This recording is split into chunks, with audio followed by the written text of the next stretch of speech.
BFM TV Face à Face. Apolline de Malherbe. Il est 8h32 et vous êtes bien sur RMC et BFM TV. Bonjour François Bayrou. Bonjour. Merci d'être venu ce matin tenter de nous éclairer. Vous êtes le président du MoDem, vous êtes maire de Pau, vous êtes haut commissaire au plan. Crise politique majeure que traverse la France. Les consultations se poursuivent pour tenter de trouver un Premier ministre. Vous aviez vu le président vendredi. Vous avez à nouveau déjeuné avec lui hier en tête-à-tête. On va y revenir. Mais je voudrais vous poser d'abord une question sur ce que disait hier matin, ici même, le ministre de l'Intérieur, ministre démissionnaire de l'Intérieur, Gérald Darmanin, à propos du profil du chauffard qui a tué ce gendarme. Est-il normal que cet homme, qui a été connu pour violence en 2006, pour outrage en 2009, pour violence à nouveau en 2010, pour délit de fuite en 2012, pour conduite sans permis en 2014, pour violence et outrage sur personne dépositaire de l'autorité en 2016, pour rébellion, violence à nouveau en 2016, ait obtenu une carte de séjour en 2022? Non. Depuis des années, on a voulu mettre au point un certain nombre de garde-fous et de précautions sur le profil et sur les moyens qu'on pouvait mettre pour choisir les profils ou accepter les profils de ceux qui viennent s'installer en France. Et donc ça n'est pas normal.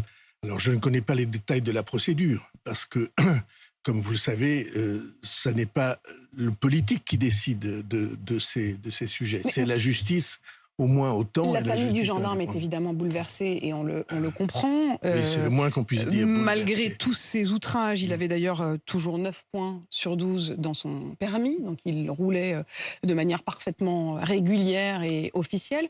Est-ce que ces défaillances, est-ce que ce type de défaillance que l'on découvre régulièrement, n'est-ce pas cela qui a mené aussi à la situation politique? C'est une grande partie de l'indignation du pays. Les Français sont absolument de bon sens et ils disent simplement « vous ne pouvez pas faire, lorsqu'il y a accumulation de fautes, de condamnations, de décisions de justice et d'intervention des forces de l'ordre, vous ne pouvez pas faire comme si rien ne se passait ». Et donc le sentiment, pas le sentiment, la réalité qui est créée par le fait que les mécanismes administratifs, les mécanismes de justice s'additionnant les uns aux autres font que l'impunité apparaît comme une réalité de tous les jours. Cette impunité, elle est purement et simplement inacceptable aux yeux de nos concitoyens et elle doit l'être aux yeux des responsables du pays. Et donc ce garçon, cet homme qui a été fauché, arraché de la vie et des siens. On ne peut pas faire comme si de rien n'était. Et on ne peut pas dire que c'est seulement un sentiment de quelque chose. C'est une réalité. Cette réalité, elle commande, elle s'impose à tous les responsables publics. Je ne ferai pas de mauvaise transition, François Bayrou, mais vous venez de dire on ne peut pas faire comme si de rien n'était, les actes doivent avoir des conséquences. Au fond, plus largement, c'est un peu la question que les Français se posent ce matin. Est-ce que les élections aussi auront des conséquences? Les consultations sont à nouveau en cours. François Hollande, l'ancien président, désormais député, dit ce matin dans le journal Le Point, ce n'était pas au président de censurer un gouvernement Castex, mais à l'Assemblée éventuellement. Il dit en tout cas qu'il a été en quelque sorte censuré de manière préventive par Emmanuel Macron, ce gouvernement. Ça vous fait rire? Cette phrase, c'est n'importe quoi. François Hollande, que je sache, a été président de la République. Il devrait s'en souvenir aussi. S'il a été président de la République, il doit connaître la Constitution.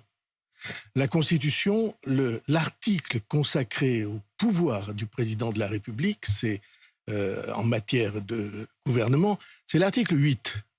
Et la première phrase de l'article 8, c'est « Le président de la République nomme le Premier ministre ». Point. Il ne dit pas « il nomme le Premier ministre sur désignation par un parti minoritaire. Oui, mais comment est-ce qu'il justifie, Emmanuel Macron, de ne pas nommer Lucie Castet? Il dit parce qu'il y aurait une instabilité. Donc c'est de manière préventive. Il censure de manière préventive ce gouvernement, disant qu'il le sera. Parce que l'autre mais en étiez-vous phrase, sûr? En était-il sûr?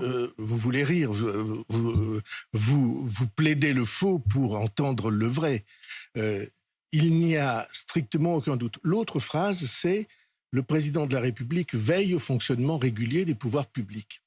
Il y a sur les réseaux sociaux, si vous cherchez, ces jours-ci qui circule un extrait d'une interview de François Mitterrand, qui connaissait vaguement la Constitution, dans laquelle, devant Jean-Pierre Elkabbach et Alain Duhamel, il dit « Mais c'est le président de la République qui nomme le Premier ministre ».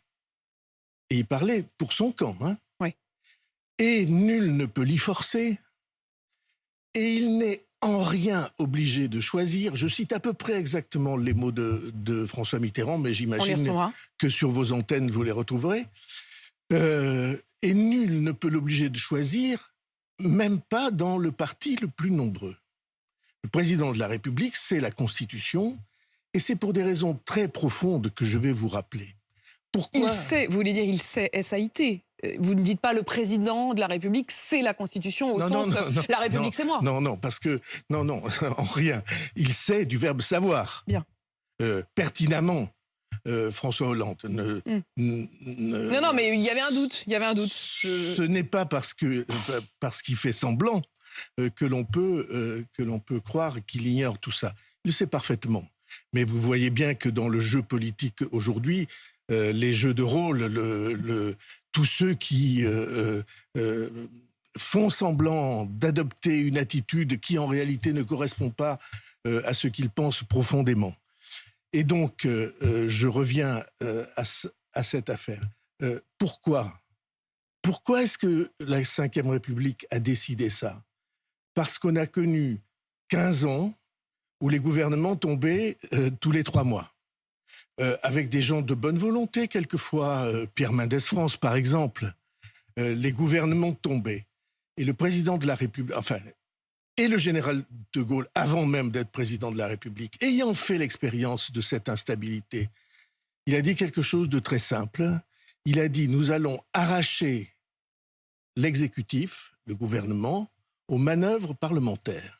Ouais, là, j'ai quand même un peu l'impression que vous l'y replongez. Enfin, vous l'y replongez. Je veux dire, Emmanuel Macron, les partis, ce sont les partis désormais qui décident, qui voient... Eh bien, ceci est inacceptable. Oui, mais qui a invité les partis? Et depuis des semaines, comme vous le savez, je plaide pour qu'on oublie cette impasse, pour qu'on sorte de cette impasse. Et cette impasse, elle est très simple. Vous ne pouvez pas demander, vous ne devez pas demander. Il est inconstitutionnel de demander à des partis de désigner un Premier ministre. Là, c'est du président dont vous êtes en train de parler. Vous êtes en train de dire qu'il fait quelque chose d'inconstitutionnel. C'est bien les chefs de parti qu'il a invités d'abord à venir discuter avec lui. Pour des consultations, c'est normal. Pour savoir qui désigne et quelle est la meilleure désignation possible. Tout ça est absolument simple. Quand vous dites qu'il y a une crise politique, moi je ne crois pas. Je crois qu'on est entré dans une nouvelle séquence avec un nouveau paysage politique, que ce paysage politique est plus difficile à gérer que quand vous avez une majorité tout seul, mais que c'est l'expression des Français. Expression biaisée, expression déviée par ceux qui disent on a gagné une élection alors que en chiffres, ils ont à peine le tiers des sièges et que deuxièmement, personne n'a voté ni pour leur programme, ni pour une candidate que personne ne connaissait, dont personne n'avait jamais entendu le nom, même pas eux. Mais François Bayrou, il y a eu cette expression hier qui a été prononcée par Brice Saint-Hurier, je l'entendais, qui disait le fait de dire d'entrée de jeu, comme dirait François Hollande, que Emmanuel Macron a anticipé la censure de Lucie Castet, c'est une machine à mécontentement. Est-ce que vous avez conscience de ça? Appel à la mobilisation, appel à destitution, projet de manifestation dès le 7 septembre. N'avez-vous pas l'impression que vous allez mettre le feu? D'abord, le « vous allez mettre le feu » est excessif et tous ces propos sont excessifs. On est devant une situation qui est une situation simplement mensongère. Et il faut que des gens étant un peu équilibrés rappelle ça. Personne n'a gagné cette élection. D'une certaine manière, Mais il y a quand même eu un premier. tout le monde les a perdus. Non, il n'y a pas eu de premier. Au premier tour, le premier, c'est le Rassemblement national, qui a d'ailleurs le groupe le plus nombreux à l'Assemblée nationale. Et au deuxième tour, le premier, c'est tous ceux qui ont dit « nous ne voulons pas du Rassemblement national ». Personne... Donc c'est le Front républicain qui a gagné. Absolument. Personne qui a gagné. En tout cas, qui a empêché quelque chose qu'ils considéraient et que nous considérions tous comme un danger pour la France. Et donc, cet ensemble dans lequel les électeurs n'ont pas trié, ils n'ont pas dit, et vous non plus, et aucun de ceux qui nous écoutent, quand il était placé devant ce choix Rassemblement national ou Front républicain, aucun d'entre eux n'a dit « je vais voter pour le NFP ou je vais voter pour le centre ». Vous voulez dire, ils ont dit « on va voter contre le RN ». Exactement. Et c'est la seule dominante de cette élection.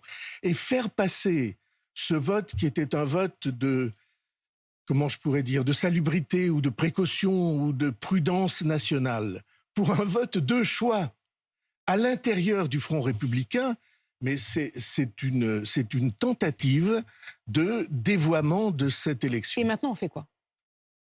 C'est très simple. Le président de la République a la responsabilité de nommer un Premier ministre. Vous savez ce que je plaide depuis le début. Je pense qu'il est vain de demander aux partis politiques de s'entendre. Ils ne veulent même pas s'asseoir autour de la même table. Et c'est normal parce que leur ADN, ça n'est pas le rassemblement, c'est la division. Leur ADN, c'est pas le rassemblement, c'est l'opposition entre eux. Et je dis ça alors que j'aime les partis politiques et que j'en préside un. Mais vous en connaissez les limites. Et j'en connais intégralement les limites. Et ça n'est pas comme ça qu'on y arrivera. C'est la responsabilité dans les institutions françaises du président de la République française, à la différence des pays qui nous entourent, de choisir le Premier ministre parce que nous avons, je parle pour les constitutionnalistes, c'est la Constitution de la Ve République, c'est la séparation des pouvoirs. Il y a d'un côté le pouvoir exécutif et de l'autre le pouvoir législatif. Et pour reprendre les mots du président... Je ne vais pas revenir là-dessus, mais quand François Hollande dit qu'il anticipe effectivement la censure, au fond, c'est une manière de nier la séparation des pouvoirs. C'est une manière... Ne fallait-il pas, encore une fois, laisser faire l'Assemblée nationale, quitte à reprendre les choses ensuite ? Pardonnez-moi. Peut-être je serai le dernier défenseur de la Ve République, y compris contre ceux qui ont eu la charge de la présider. François Hollande. Il se trouve que le pouvoir exécutif n'a pas sa source dans le pouvoir législatif. Il a sa source dans l'expression du peuple au travers de l'élection du président de la République pendant 5 ans. Sauf dans le cas, on en est très très loin, où il y a une majorité nette qui s'est exprimée. Et quand il y a, c'est-à-dire une majorité absolue à l'Assemblée nationale, ou une majorité relative très très large, quand une majorité s'exprime, le président de la République nomme le Premier ministre, je cite De Gaulle, en tenant compte des nuances de l'Assemblée nationale. François Bayrou. Cette accusation est une accusation absolument hors sujet, hors institution, hors bon sens, et j'ajoute hors de la certitude même de François Hollande, qui sait exactement que ce que je dis est vrai. Lui-même. Non, il fait une déclaration politicienne ou politique, mettons, à l'intérieur du camp sous l'étiquette duquel il a été élu. Qui et pourquoi faire ?